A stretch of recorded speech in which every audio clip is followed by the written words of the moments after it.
This lady was born in Pennsylvania. From a humble background, she became one of the most celebrated female journalists of the 19th century. Known for her audacity and the penchant for tackling issues few dared to explore, her groundbreaking exposé of the Women's Lunatic Asylum on Blackwell's Island propelled her to fame. Not content with domestic adventures, she undertook a record-breaking 72-day trip around the globe, immortalising herself in the annals of journalism. However, her ingenuity wasn't limited to journalism alone. She expanded her horizons into industrial innovation, developed groundbreaking products, and took on the role of a war correspondent during the tumultuous times of World War I. Though she passed away in 1922, her legacy as a trailblazer in journalism and a crusader for women's rights continues to inspire her today. So join me now as we look back on the incredible life of Nellie Bly.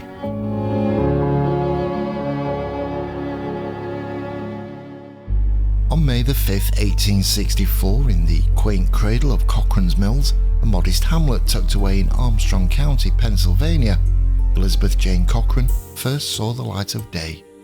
Her father, Michael Cochrane, was a respected figure, a hard-working labourer turned mill owner, postmaster and local judge. His legacy included the town named in his honour and an extensive brood of 15 children across 2 marriages. Elizabeth, affectionately nicknamed Pink in her childhood for her love of the colour, was his 13th daughter. However, life drastically turned when Elizabeth was just 6. Michael Cochrane passed away. As she matured into a teenager, Elizabeth shed her Pink moniker and refined her surname to Cochrane. Her academic aspirations brought her to Indiana Normal School, but financial constraints cut her journey short. In 1880, a new chapter began as the Cochrane family relocated to Allegheny City, soon to be incorporated into Pittsburgh.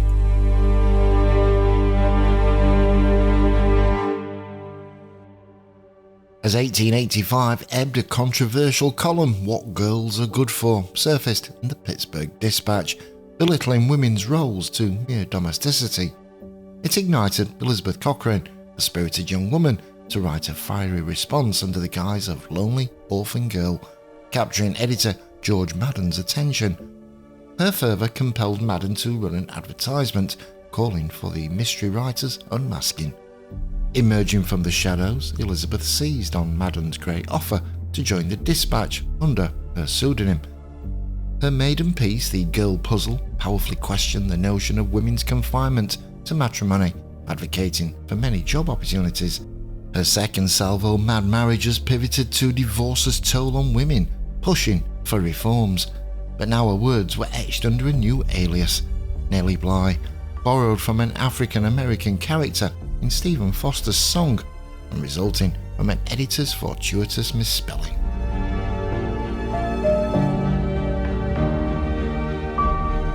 Nellie Bly initially scrutinised working women's lives, especially factory workers.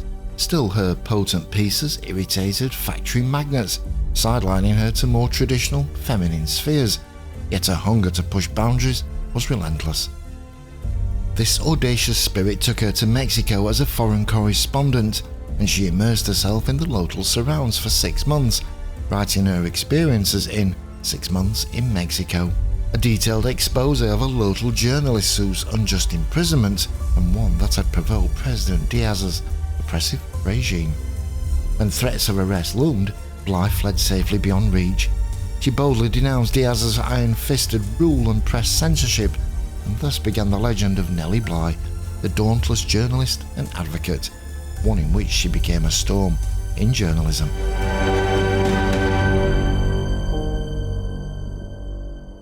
In 1887, disenchanted with the struggle of theatre and arts reporting, Bly departed from the Pittsburgh Dispatch, drawn to the effervescent heartbeat of New York City.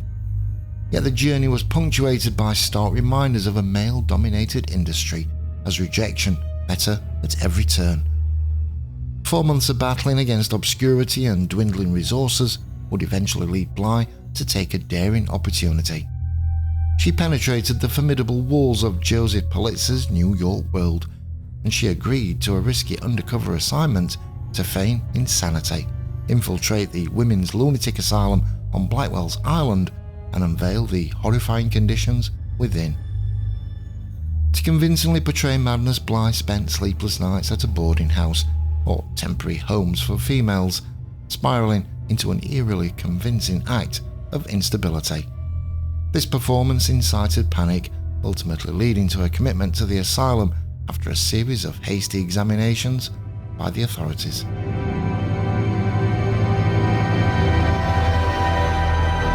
Inside the grim confines of the asylum, she endured 10 harrowing days, her eyes wide open to the horrific treatment of the women. Her release, facilitated by the World, paved the way for a scathing report that jolted the public awake to nightmarish conditions within the asylum.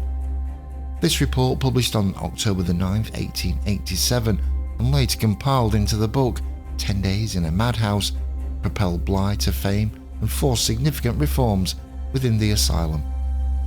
Her unconventional approach to reporting marked the advent of what came to be known as stunt girl journalism.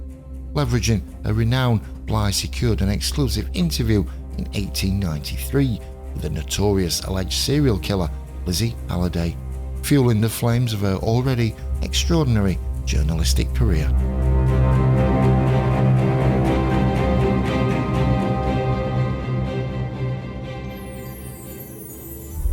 In the twilight of 1888, a bold idea germinated within Bly, who then presented this audacious proposal to her editor at the New York World. She was stirred into Jules Verne's novel Around the World in 80 Days and now sought to breathe life into the fiction by circumnavigating the globe. A year later, on November 14, 1889, Bly embarked on her ambitious 24,000-mile voyage, stepping aboard the Hamburg America Line's Augusta Victoria steamer with only 2 days' notice. To sustain public fascination, the World conducted a Nellie Bly guessing match, soliciting predictions of her return time. The grand prize, a European trip, which was later upgraded with spending money. Her epic journey spanned England, France, where she actually met Jules Verne, Brindisi, the sinuous Suez Canal, Colombo in Ceylon, the colonial Straits settlements, vibrant Hong Kong, and Japan's cultural nexus.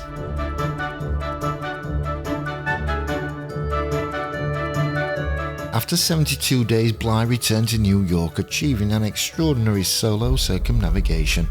Although her record was eventually surpassed by George Francis Train, her feat was a testament to her daring spirit. Post her global spectacle, Bly turned her pen to fiction, writing serial novels for New York Family Story paper under publisher Norman Monroe.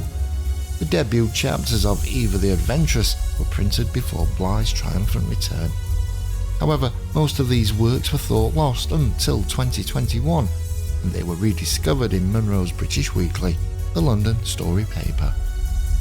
Despite her literary detour, the allure of journalism proved irresistible, and by 1893, Bly had returned to her roots, writing for the World again.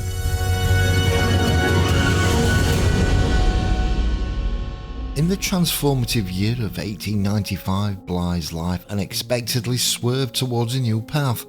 Her heart became entwined with millionaire manufacturer Robert Seaman, leading to an unusual marital union. She, a lively 31-year-old, and he, a dignified 73. Seaman's decline in health propelled Bly to abandon journalism and assume command of Ironclad Manufacturing Company, renowned for its steel containers.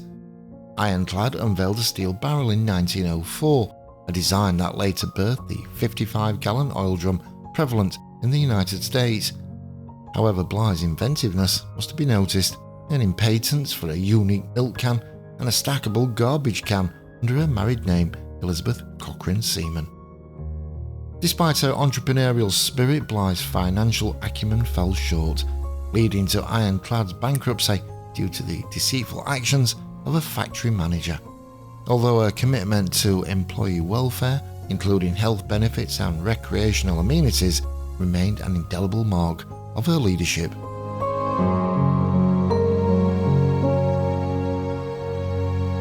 The unpredictable tide of life steered Bly back to her journalistic roots, with her pen chronicling the women's suffrage procession of 1913 for the New York Evening Journal. Her prophetic article, "Suffragettes Are Men's Superiors," predicted 1920 as the watershed year for American women's suffrage. During World War I, Bly etched powerful narratives from the Eastern Front, becoming the first woman to traverse the embattled frontier between Serbia and Austria, even enduring a brief arrest on suspicion of being a British spy. But on January 27, 1922, Bly's emotional journey ended, claimed by pneumonia at New York City's St. Mark's Hospital. Her earthly narrative concluded, she found her eternal rest at Woodlawn Cemetery in the Bronx in New York City.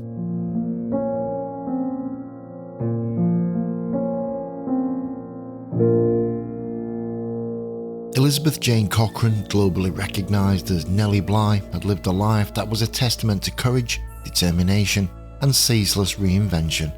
Her saga began in the humble confines of Cochrane's Mills, and it ended in the bustling metropolis of New York City, leaving an indelible imprint on history's pages. As a pioneering journalist, she had given voice to the voiceless, and her fearless investigation at the Women's Lunatic Asylum brought about much-needed reform. The echo of her daring adventures resonated around the world, breaking conventions and pushing boundaries. Her swift journey around the globe shattered the fictitious illusion Jules Verne presented, her voyage symbolising her boundless spirit and her constant quest to challenge the status quo.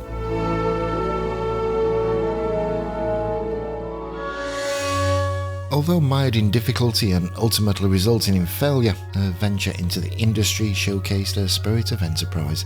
Not merely a woman of words, Bly was an inventor, a manager and a visionary, even if she did not wholly understand the landscape she navigated. Despite life's trials and tribulations, she returned to her first love, journalism, never losing her passion for the craft. Her insightful reporting on the Eastern Front during the First World War added yet another dimension to her multifaceted persona, proving her resilience and indomitable spirit. Nellie Bly was not merely a woman of her time, but a woman ahead of her, embodying an unquenchable thirst for change. Her passing left a void in journalism, industry and social reform that still echoes today, and yet she lives on. Nellie Bly endures through every story penned in the pursuit of truth and every adventure embarked upon in the name of progress. She persists in every woman who dares to break the mould, confront injustice and relentlessly pursue her dreams. Nellie Bly's story did not end with her death. It continues in the legacy she left behind and the lives she continues to inspire.